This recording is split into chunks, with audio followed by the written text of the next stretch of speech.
बहुत समय पहले देवभूमि के निकट एक छोटा सा गांव था जिसका नाम सिद्धपुर था। इस गांव में एक निर्धन लेकिन अत्यंत भक्तिमान व्यक्ति रहता था जिसका नाम माधव था। माधव का जीवन कठिनाइयों से भरा था, लेकिन उसकी श्रद्धा और विश्वास गणपति बप्पा में अटूट थी। वह रोज सुबह उठकर नदी में स्नान करता, फिर एक छोटे से मंदिर में जाकर भगवान गणेश की पूजा करता था। उसके पास पूजा के लिए अधिक सामग्री नहीं होती थी, लेकिन वह जो भी करता पूरे मन और सच्चे भाव से करता था। गांव वाले उसे कहते, अरे माधव, तेरी भक्ति से पेट नहीं भरेगा। भगवान ने अगर सुना होता तो अब तक तेरी गरीबी दूर हो जाती। गणपति बप्पा मेरी परीक्षा ले रहे हैं। जब समय आएगा वे स्वयं मेरी मदद करेंगे। एक रात माधव को एक विचित्र सपना आया।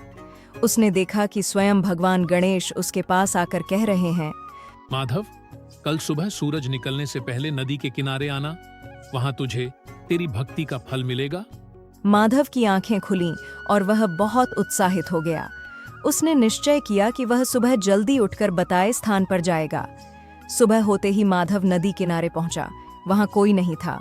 वह कुछ देर प्रतीक्षा करता रहा, लेकिन भगवान गणेश कहीं नहीं दिखे।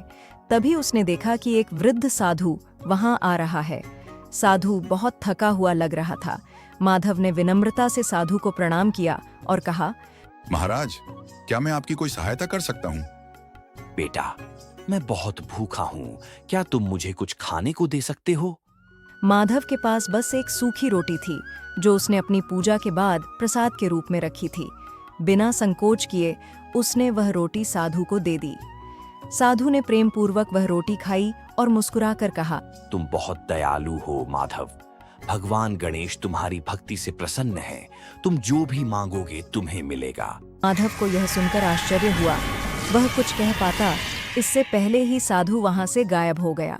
माधव समझ गया कि यह कोई साधारण साधु नहीं था, बल्कि स्वयं भगवान गणेश की लीला थी। सपना आया।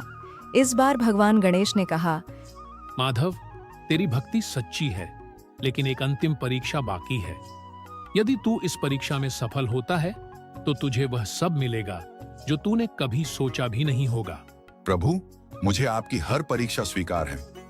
कल शाम जब सूरज डूबेगा तो तेरे घर के सामने एक बड़ा पत्थर प्रकट होगा। यदि तू उसे बिना किसी संदेह के तोड़ेगा तो तुझे धन संपत्ति मिलेगी। माधव ने सिर झुका लिया। अगले दिन ठीक सूर्यास्त के समय उसने देखा कि सचमुच उसके घर के सामने एक बड़ा पत्थर प्रकट हो गया। गांव के लोग इकट्ठा हो गए और बोले, माधव, तू क्यों मेहनत बर्बाद कर रहा है? ये तो एक साधारण पत्थर है। लेकिन माधव को भगवान गणेश पर पूर्ण विश्वास था। उसने पूरी ताकत से पत्थर पर प्रहार किया।